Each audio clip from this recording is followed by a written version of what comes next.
How to delete large attachments on iPhone. To get started, first of all go ahead and open up the Settings application on your phone. Once you're here, go to General as shown. Then, go to iPhone Storage as shown. This section displays how much storage is used and available, along with a list of apps and their storage usage. You can also find recommendations for freeing up space, such as offloading unused apps or managing photos and videos. Now, scroll down and tap on Show All to view all your apps.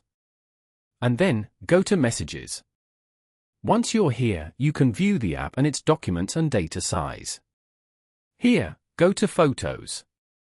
Then, tap on Edit at the top right corner. Select the photos you want to delete and tap on the Delete icon above. Following these steps, you can easily delete large attachments on iPhone. Thank you for watching. Please leave a like if this tutorial helped you, or leave a comment below if you have any questions related to the video.